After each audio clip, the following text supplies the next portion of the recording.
শেখ হাসিনাকে নিয়ে হাতে হাড়ি ভাঙলেন সোহেল তাজ। নির্বাচন তাদের জন্য যারা দেশের মাটিকে আমানত মনে করে।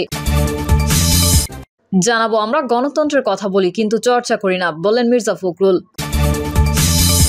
এদিকে 5 মাসে অন্তর্বর্তী সরকার 90% সফল, প্রধান উপদেষ্টার প্রেস সচিব। এবং সর্বশেষ জানাবো শীতের সবজিতে ভরপুর বাজার, দামও কমেছে। এতক্ষণ শুনছিলেন সংবাদ শিরোনাম, এবারে বিস্তারিত।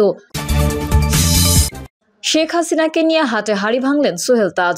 আওয়ামী লীগের সাবেক সাধারণ সম্পাদক প্রয়াত সৈয়দ আশরাফুল ইসলামের 3 জানাজা নিয়ে শেখ হাসিনা বিরক্ত হয়েছিলেন বলে জানিয়েছেন সাবেক স্বরাষ্ট্র উপদেষ্টা সোহেল তাজ।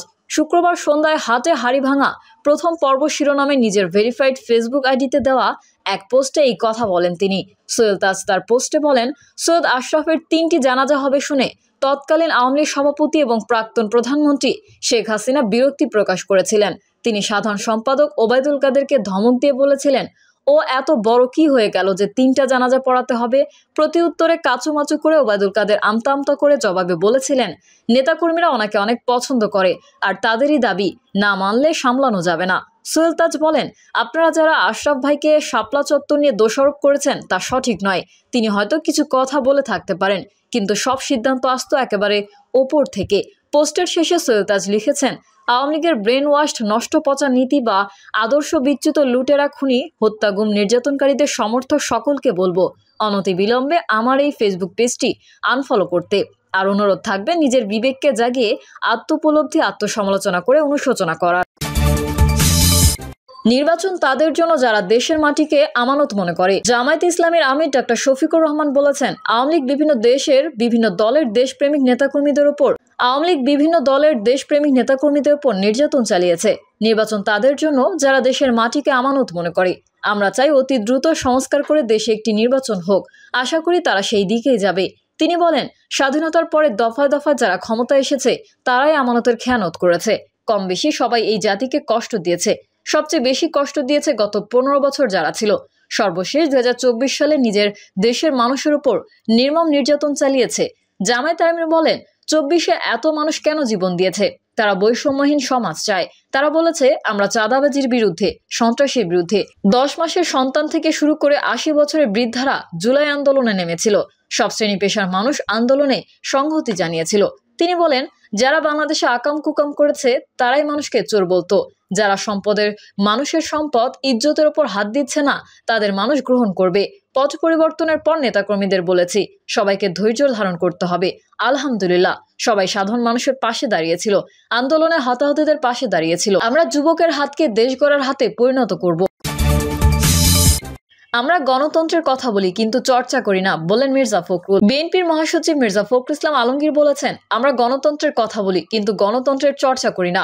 বাংলাদেশে গণতন্ত্রকে হত্যার চেষ্টা করা হয়েছে, ফলে এখানে গণতান্ত্রিক প্রতিষ্ঠানগুলো তৈরি হয়নি। আমরা রাজনৈতিক দলগুলো পরস্পরের সঙ্গে বিরোধে লিপ্ত হয়েছি, কিন্তু সহনশীলতার মধ্যে দিয়ে গণতন্ত্রের চর্চা করলে আমরা অধিকার অর্জন করতে পারবো। মির্জা ফখরুল ইসলাম আলমগীর বলেন, আমার বিশ্বাস ভবিষ্যৎ প্রজন্ম যারা আমাদের আশা আকাঙ্ক্ষা, তারা আমাদের স্বপ্ন সবচেয়ে বড় সহায়ক ভূমিকা পালন করবে। তারা তরুণদের মধ্যে আকাঙ্ক্ষা আছে এবং কর্মক্ষমতা আছে। দেশপ্রেমে উদ্বুদ্ধ হয়ে তরুণরা কাজ করছে, তারা আন্দোলন করছে, প্রাণ দিচ্ছে। যেখানে আমরা হেরে যেতে পারি না, আমরা নিশ্চয়ই জয়ী হব। তিনি বলেন, যদিও স্বাধীনতার পরে একটা অবস্থা তৈরি হয়েছিল, ক্রিয়েটিভ সৃজনশীল কিছু করা যেত।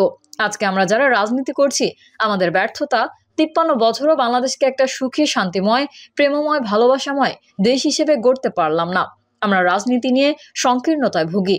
আমরা নৈতিকতার সর্বনিম্ন পর্যায়ে চলে গেছি। আমাদের গর্ব করে বলার কথা যে আমরা গর্বিত জাতি। কিছুদিন আগেও আমরা সেটা বলতে পারিনি। এখন আবার সেই আশা জেগে উঠেছে আমাদের মাঝে। আমরা আবার একটা স্বপ্ন দেখতে শুরু করেছি। সেই স্বপ্নটি হচ্ছে সত্যিকার অর্থে স্বাধীনতার ঘোষক জিয়াউর রহমান যে স্বপ্ন দেখেছিলেন, একটা সুখী, সুন্দর, প্রেমময়, গণতান্ত্রিক, সমৃদ্ধ বাংলাদেশ। সেই বাংলাদেশকে নির্মাণ করার আমরা চেষ্টা করেছি। আমরা 71 সালের যুদ্ধে ছিলাম, এরপর গণতান্ত্রিক যুদ্ধেও ছিলাম।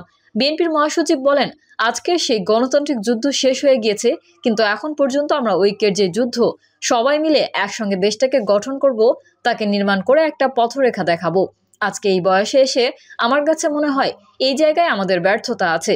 সুযোগ সৃষ্টি হয়েছে, আমাদের ছেলেরা জীবন দিয়েছে, রাজনৈতিক কর্মীরা জীবন দিয়েছে। তিনি বলেন, আজকে আমাদের দেশের সমস্ত সম্পদকে লুণ্ঠন করে বিদেশে পাচার করা হয়েছে। প্রতি বছর $16 বিলিয়ন পাচার করা হয়েছে। সেই হিসেবে গত 15 বছরে প্রায় 280 বিলিয়নের উপরে পাচার হয়েছে। এরা কারা? এরা তো এই দেশেরই মানুষ। শিক্ষার্থীদের উদ্দেশ্যে তিনি বলেন, তোমাদের সামনে অনেক বড় দায়িত্ব আছে। বাংলাদেশের অর্থনীতি এখন খুব সংকটের সামনে, বিপর্যয়ের সামনে। ফ্যাসিবাদী সরকার 15 বছরে দেশের অর্থনীতিকে ধ্বংস করে দিয়েছে।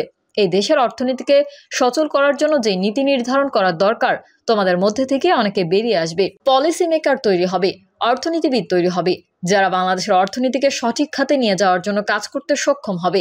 এটা আমার প্রত্যাশা।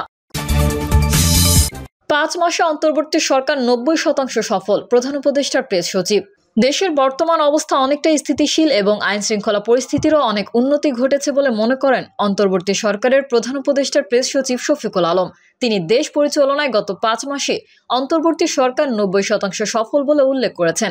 দেশের একটি অনলাইন মিডিয়াকে দেওয়া একান্ত সাক্ষাৎকারে এই দাবি করেন প্রধান উপদেষ্টার প্রেস সচিব। অন্তর্বর্তী সরকারের 5 মাসের পরিচালনায় দেশের সার্বিক পরিস্থিতির মূল্যায়ন জানতে চাইলে শফিকুল আলম বলেন, আমরা দেশের অশান্ত সময়টা পার করেছি। এখন দেশ অনেকটাই স্থিতিশীল, আইন শৃঙ্খলা পরিস্থিতিরও অনেক উন্নতি ঘটেছে, অর্থনীতির চাকা সচল হয়েছে, আমলাতন্ত্রেও আমরা স্থিতিশীল অবস্থা ফিরিয়ে এনেছি। যদিও কিছু কিছু জায়গায় এখনো উত্তেজনা চলছে। সব মিলিয়ে দেশ পরিচালনায় গত 5 মাসে অন্তর্বর্তী সরকারকে আমি 100-র মধ্যে 90% সফল বলে মনে করি। দেশের বৈদেশিক মুদ্রার মজুদ সহ অর্থনীতির উন্নতির প্রসঙ্গ টেনে প্রেস সচিব বলেন, আপনি যদি রিজার্ভের কথা বলেন, এটা কিন্তু দ্রুত বাড়ছে। অর্থনীতির দিকে তাকান, যে খারাপ সময়ের মধ্যে আমরা গিয়েছিলাম তার উন্নতি ঘটেছে। গত 3-4 মাসের রপ্তানির দিকে লক্ষ্য করুন, এটা খুব গতিশীল। সেপ্টেম্বরে 7%, অক্টোবরে 21%, নভেম্বরে এসে 16% রপ্তানি বেশি হয়েছে। আমরা আশা করছি ডিসেম্বরের শেষে একটা ভালো প্রবৃদ্ধি হবে। আর আইন শৃঙ্খলা পরিস্থিতির কথা যদি বলি, সেখানে দেখা যাচ্ছে গত বছরের মতোই পরিস্থিতি বিরাজ করছে এখন। আইন শৃঙ্খলার বর্তমান পরিস্থিতি সন্তোষজনক কিনা প্রশ্নে প্রেস সচিব বলেন, এই বিষয়ে সন্তুষ্ট হওয়া যায় না, কারণ আমরা তো চাই অপরাধ আরো কম হোক। নির্বাচন ইস্যুতে তিনি জানান, দুটো সময়সীমার মধ্যে সিদ্ধান্তটা এগিয়ে নিচ্ছে অন্তর্বর্তী সরকার। ন্যূনতম একটা সংস্কার করে নির্বাচন দিলে সেটা আগামী ডিসেম্বরে এবং আরো বেশি সংস্কার চাইলে সময়টা আরো 6 মাস এগোতে পারে। শফিকুল আলম বলেন, গোটা বিষয়টা নির্ভর করছে সংস্কার নিয়ে সংলাপটা কেমন হবে, আমরা কতটা সংস্কার করতে চাচ্ছি তার উপর। সংস্কার তো চলমান প্রক্রিয়া। বিষয়টা এমন না যে 1-1.5 বছরের মধ্যে আমাদের প্রয়োজনীয় সব সংস্কার শেষ হয়ে যাবে। নির্বাচিত সরকার এলে তারা এই সংস্কার আরো এগিয়ে নিয়ে যাবেন। তবে অবাধ, সুষ্ঠু, নিরপেক্ষ নির্বাচনটা নিশ্চিত করাই এখন প্রধান কাজ। এই সংস্কারটা আগে করতে হবে। এরই সঙ্গে সংবিধান সংশোধনের জন্য কিছু কিছু বিষয়ে রাজনৈতিক দলগুলোর ঐকমত্যে পৌঁছাতে হবে এবং সেই কাজটা এগিয়ে নিতে 6টি সংস্কার কমিশন গঠন করা হয়েছে। ওই 6টি কমিশনের চেয়ারম্যানদের নিয়ে জাতীয় ঐকমত্য গঠন কমিশন আছে, যেখানে অধ্যাপক ইউনূস চেয়ারম্যান। সংস্কার ইস্যুতে বিএনপি, জামায়াত সহ রাজনৈতিক দলগুলো ও বৈষম্য বিরোধী ছাত্র আন্দোলনের সমন্বয়কদের বিভিন্ন ধরনের অবস্থান, অভিযোগ, বক্তব্য শোনা যাচ্ছে। এসব কারণে সংস্কার ইস্যুতে সরকার একটা বড় বিপর্যয়ের মুখে পড়বে কিনা এমন প্রশ্নে তিনি বিষয়টি একেবারে নাকচ করে দেন। প্রেস সচিব বলেন, রাজনৈতিক দলগুলোর মধ্যে ভিন্ন ধরনের বক্তব্য থাকবে, এটাই স্বাভাবিক। সবার মতামত এক হবে এটাও ঠিক না। সবাই সবার মত, চিন্তা ভাবনাগুলো জানাবেন। জনগণ সেখান থেকে বেছে নেবে কোনটা তাদের জন্য ভালো। এই মতামত আদান প্রদানের সময় যে কোনো সংঘাত ঘটবে তা আমি মনে করি না। রাজনৈতিক দলগুলোর মধ্যে বিভেদ, বক্তৃতার মাধ্যমে একে অপরকে আক্রমণ সব গণতান্ত্রিক দেশেই হয় বলে জানান শফিকুল আলম। তিনি বলেন, এটা শুধু আমাদের দেশেই হয় না, পশ্চিমা দেশগুলোর রাজনীতিতে এই সংস্কৃতি আরো ভয়াবহ।